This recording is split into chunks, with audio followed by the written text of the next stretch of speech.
How's it going, fam? Welcome back to Erica's EDC, and today we are talking about test knives, leather, gear updates, a lot of fun stuff. It is like 95 degrees in the shop. I have been in here all day and I'm very sweaty, very dirty, but I have a lot of fun stuff to share with you guys, so we're just gonna wing it.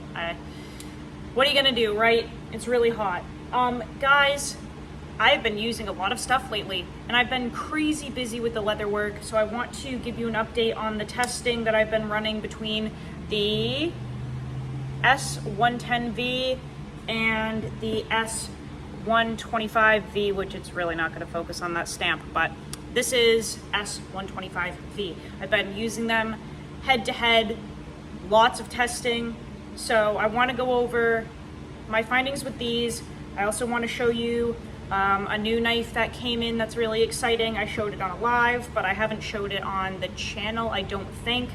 Some updates on the Vulture, and then an explanation kind of why I started Leatherwork in the first place, and a little bit of the journey, okay? So, jam-packed video. Let me lower you guys down because my backdrop down here is going to be much more interesting than my face. So, you guys are at the workbench. Welcome aboard.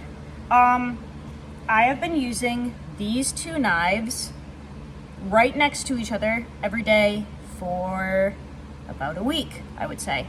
So every morning I come down here and I have them both on the workbench, and I basically do a task with this one and then I do a task with that one. I go back and forth and back and forth and back and forth to try to keep everything as even as possible. Obviously, it is not scientific. This is a very objective test that I'm running, but I just wanted to, in real time, feel them side by side because I wanted to see if I would feel a difference between S110V and S125V. Obviously, the geometry on the Para 3 is thicker than the S125V because this is very thin stock. By the way, this is a Stinger from Northern Knifeworks, his flagship model. It's incredible. The Para 3 has a little bit of a thicker stock for sure. But I just kind of wanted to see how they feel next to each other. Both of these cut for a very long time, and even when they're dull, they just keep cutting. It kind of reminds me of Maximate, only in the sense where they keep cutting even when they're dull. It does not physically feel like Maximate at all, but just the general cutting forever type deal, both of these do it very well. These do not break down into microchips like Maximate at all. Neither of these do. They just get dull. I did notice that with the S110V, this one got a little more glassy as it dulled than this one. This still has just an insane amount of bite to it. Again, geometry is going to play into this. You know, behind the edge thickness is going to play into this. But just in general, I noticed that the S125V seems to be a little more toothy than the S110V. I'm going to sharpen both of them, continue the testing, but these are definitely two blade steels that they're super steels, and they also just cut forever, and even when they're dull, they still keep cutting. So these have been an absolute pleasure to use. They're both stainless steels. They're both absolutely incredible. I've really enjoyed testing these so far, and we're gonna keep going with that. Next up, I want to show you another Slater that came in. This one is just too cool to not show. So this is the Slater by Dusty at Duckhead Forge. This is a knife that I designed with him, hence why it's called the Slater. This is in K390 at 64.5 HRC, 9 thou BTE, and it has vintage roll micarta scales, but he took a torch to them, he rock patterned them, and then took a torch to them, and they just have such a cool pattern, really grippy, I just think this is so neat. Gonna, you know, get a patina as I use it. Very, very cool. Love the orange and natural micarta liners. The whole thing is just absolutely awesome. And this kind of leads into what I want to talk about in terms of the Vulture, because this configuration of like vintage micarta with orange and either black liners or natural micarta liners, this whole configuration that you're seeing on a lot of my knives, this is my favorite design. This is my favorite, you know, set of colors, pattern, all that good stuff. So we did do a little batch of Vultures, and they're available on Kyle's website, but this is an EDC knife that I collaborated with Kyle on. I tested this particular one for a month. It passed with flying colors. This one has Grip Tech on it. It's in 4V blade steel, but we did a batch of these that have, you know, nearly the same configuration as this in terms of the color scheme, right? It's like orange, natural micarta, vintage micarta, all that good stuff. So Kyle did a run of these in M4, really high hardness. I think it's 64, HRC 65, full height ground, super slicey, and they have beautiful micarta scales with orange liners and copper pins. They're just gorgeous. So you can pick those up on Kyle's website if you want. You can obviously put in an order for a custom Vulture as well, but the M4 high hardness super slicey ones are available now. I think there are only 3 left, but I wanted to mention that because they are just so cool. If I had money, I would even pick one up for myself. I mean, they're just insane. So very cool. They come with a Kydex sheath. This one is in a leather sheath just because I had a spare one lying around, but very cool. Now I want to talk about the leather thing a little bit, because as I stated before, I left my day job on a whim. I couldn't do it anymore. I jumped into leather, basically blind, had never worked with it in my life, and I just kind of went full force into it because why not? You only live once, right? So I'm making leather slips, as you guys know. Many of you have picked them up, but I wanted to make a video kind of explaining the difference between my items and then typical items that you will find on the market. Now, everyone makes incredible leather, okay? Everyone. I am using Hitch and Timber as an example here for differences solely because they're different, okay? I love Hitch and Timber. I love their stuff. I have so much of their leather work, it's insane. It's actually scary how many items I have from this company. But I will say, they were also an inspiration for my work because there were minor things that I noticed about their products that I wanted to change with mine. And I think that's a healthy thing. We're not dissing them. We're not talking shit. Healthy competition in the market is good. We want that, right? So let's get into it. This belt sheath right here, I got a little while ago. And the first day that I carried it, I noticed that the stitching started popping out on it. Let me see. There we go. Yeah, although this looks weathered, guys, I've only carried this maybe 5 times in my life. So that stitch popped right out the day that I started carrying it. And I was like, what the heck, that's kind of lame. But I'll obviously still carry it because I don't care. It's not like completely falling apart. But then I also noticed, just kind of looking at this and how quickly it fell apart, I just noticed how thin the thread is on the Hitch and Timber items. And this goes for a number of leather products on the market, okay? The stitching can be a little thin, like the thread. So I just noticed that it was really, really thin. And then as I was looking closer, I was like, I almost wonder if it comes apart so quickly, frays, if you will, because the stitching rides up over the leather. Like, it's not embedded, it's just there. And with friction and wear and tear, obviously that stitching will get weak and eventually come out, and then you have to restitch it. So Before I jumped into actually making leather for myself as a career, if you will, I sat in my room for hours with a dang microscope looking every single piece of leather over that I own, looking at what I should be mimicking and what I should not be mimicking, okay? I did it with every single item I have, everything from Richter, Lynch leather, Doggone John, Hitch and Timber, Tale of Knives, Failsafe Goods, Redeemed Creations, you name it. Every dang piece of leather that I had, I looked over it with a fine-tooth comb to find what I appreciated about the products and what I did not appreciate about them. So stitching was a really big thing for me that I wanted to focus on. Also, the weight of the leather. I've noticed that with a lot of mainstream leather work, the leather itself is pretty thin.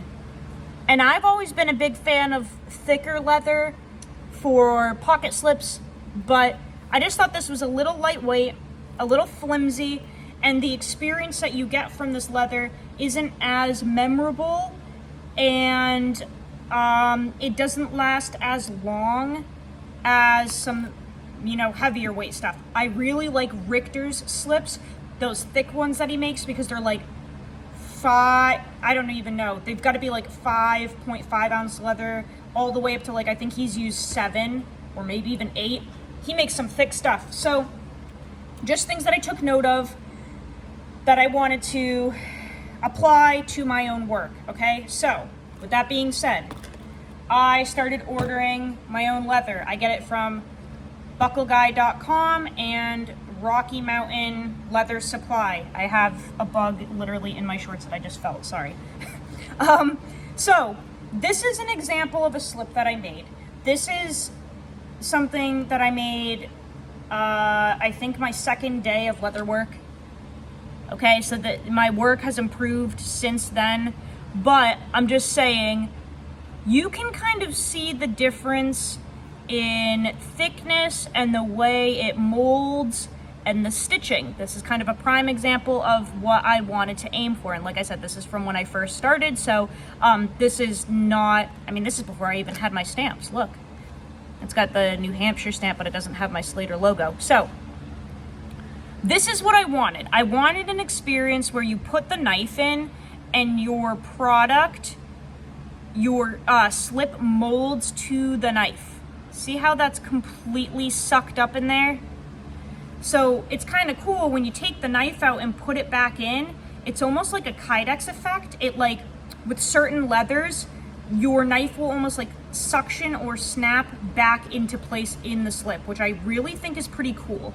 And then also the patina and the character that you pick up over time with a leather that molds to your knife like this, super, super cool. The other thing that I really like is the process that I have applied with my stitching is pretty in-depth, and you can see the stitching kind of lies within the leather and it's not up over the surface really. See that? So I'm gonna walk you through kind of quick how I make these and show you how I achieved these differences, okay? So I order panels of leather. I'm grabbing one right now. I order panels, okay? And they're either, a foot by, 19 inches, or they're like 2 feet long and, a foot tall or whatever. It depends, but I basically order a panel of leather like this. This is some beautiful buck brown from Wicked and Craig. This is 4.5 to 5 ounce, so it's pretty thick. But I get this and I cut it into strips that are 2 inches wide by 4 inches tall, okay? That's the standard slip size for slips that you see all over the place for traditional knives, 2 by 4, okay? So I cut them 2 by 4, and then I've got my strip of leather, and I take an edging tool, which I am going to grab. I take this edging tool and I go around the edges of the leather to knock off all of the sharp corners from cutting it with my razor, okay? So knock off all the sharp corners. Then on the underneath of the leather, I sand it, because when I go to cement it, which I do before stitching, I want the surface of the leather that I'm sticking together to be rough so that it catches better, basically. I want the adhesive to really stick. So I sand where I'm going to be applying the cement. Then I stamp it, because you have to stamp it obviously before you glue it together. So you take your strip, so it's 8 inches long, 2 inches wide, because when you fold it up, it'll, decrease by half. So 8 inches long, 2 inches wide, stamp on one side, stamp on the other. That way when I fold it, I've got Slater Leatherworks on one side, New Hampshire stamp on the other, okay? Then I glue it. Gets glued, I let it dry overnight. It glues much faster than that, but I want it to really be dry. And then also later on in the process, when I am punching the holes for the stitching, I'm not going through wet glue, okay? So they dry overnight. Then I take this little tool here, and this is basically measured so that this line right here will be marking a line for me to groove, to put my stitching into. So this little leg right here goes on the outside of the leather, and you drag it down with pressure, and it creates a very specific measured line inward onto your slip. So I do that on both sides. Do it like that, then I flip it, do it like that, okay? So then I have a light line that's on the surface of the slip. You only do it on one side. Then I take a groover, a 1 millimeter groover, and I use this ruler, and I hold this down right next to my line, and then I run this through, and it creates a channel on that line that I just created with that other tool. So I make a nice deep groove in the leather. That's where my stitching is going to sit. So I do that on this side, then on this side. Then I take a pricking iron, and I have a number of them, but this is the one that I always start with because it has the most forks. Always make sure the label is pointing out away from your work. And I use this mallet here, and I hammer this down, right down that channel. That way my my holes for my stitching are completely lined up. So we've done a number of processes to make sure that the stitching is going to be straight. And I will say, I have only been doing this for a week, but my stitching is pretty dang straight. And I'm not bragging, I'm just saying, that's one thing I got down really quick, was taking the extra time to measure, groove, like really make sure that I have that stitching straight. Okay. I forgot to mention I use a Dremel before I do that measuring thing. Before I do this, after the slip has been glued up, I take a Dremel and I coarse sand it, and then I fine sand it. That way the edges are straight and crisp for when I do that measurement, because if this is all wonky on the side, this thing is going to swerve around, is going to create a terrible line for your groove for your stitching. So it sands, I do multiple sandings, then the groover, then the pricking iron. So we've really made sure it's straight. This goes all the way down on this side, same thing all the way down on this side, okay? Then they get stitched, and I use the thickest thread I can use, really. So I use Ritza 1 millimeter waxed tiger thread. Very thick stuff. This is about as thick as you can go before it becomes almost problematic and like an eyesore. Really thick. Look at how stiff that is. It's so impregnated with wax.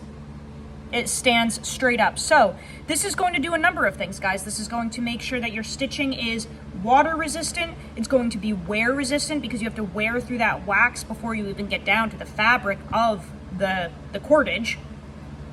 And it's just super durable. I mean, that is, that's ridiculous. So I use the thickest waxed thread I can find. All of these thread options here are the same. They're all Ritza 1 millimeter waxed thread. I don't use anything else. I don't even bother ordering anything else. They all get stitched with that.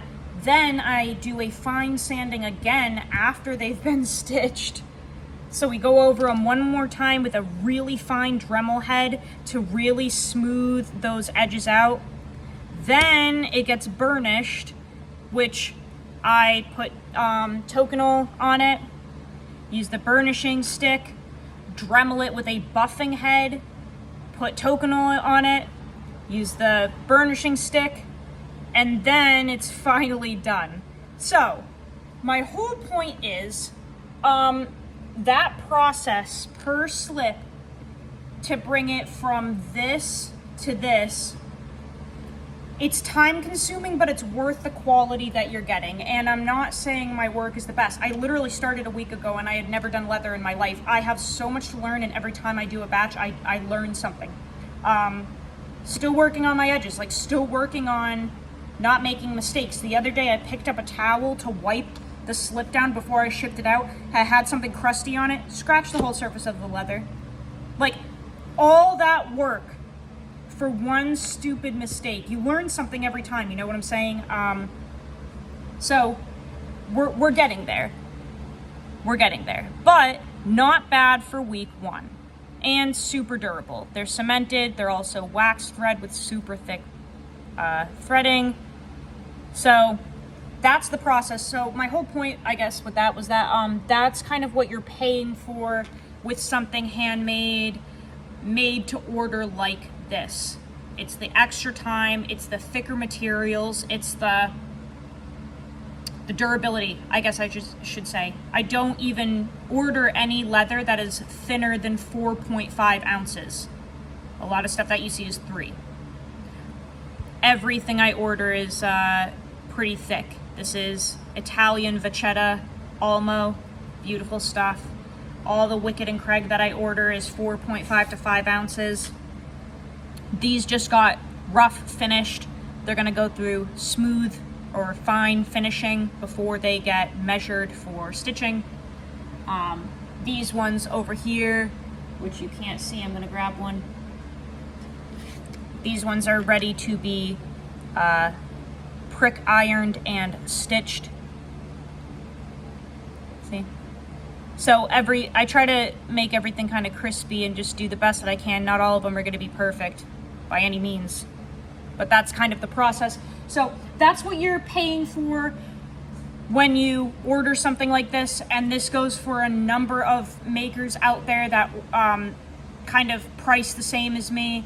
You know, Richter Knives, Sanctified Leather, I would figure like Northwoods and Lynch Leather. That's what you're paying for. I will say I do try to ship the same day or the next day at the latest. Like, ask my customers, I generally ship that day. So yeah, that's kind of what you're getting from me, at least. There are so many better leather workers out there, but I'm determined to get there. I'm working really hard. The carrots have been the best sellers by far. These guys are just, I can't even keep these in my stock, man. I can't. It's crazy. I just finished a whole bunch of them today. All these carrots just got ready for prick iron, and then they're gonna get stitched. But trying to keep availability for you guys, that way when you do order, it is same day shipping or shipped the next day. But that's how I do everything. Yeah. And people have been contacting me, letting me know that their slips are holding up great. The patina, patina effect is really doing well, durable. So yeah, that's just a little bit of a update on the leather work, and I just want to thank you guys for everyone that's placed an order, for everyone that put in a second order the moment they got their first one, for everyone that has been supporting me. I cannot thank you guys enough. This is genuinely a dream come true for me. Just set up a website. We just bought a website domain, so we're getting that set up. I want to be in this. I really do. So let me know if you have any recommendations, any advice, please. I'm really learning. Like I said, every time I do a batch, I learn something new. I'm learning so much. So please, if you have advice, recommendations, let me know. But I hope that video was informative for you guys. I hope it was fun. Between orders, I'm trying to do some knife stuff, obviously, because not everyone is into leatherwork. So I'm gonna try to film more knifey stuff, but the testing on these has been going really well. Please check out Northern Knifeworks. Please check out Duckhead Forge, and go buy the rest of the Vultures from the Scrawny Lumberjack, please. They make incredible knives, guys. Okay, so I'll see you on the next video. I love you guys so much. Go use your shit. Learn how to sharpen your knives. Hit me up if you want any leather work, and I will see you guys on the next video. I love you so much, fam. Take care.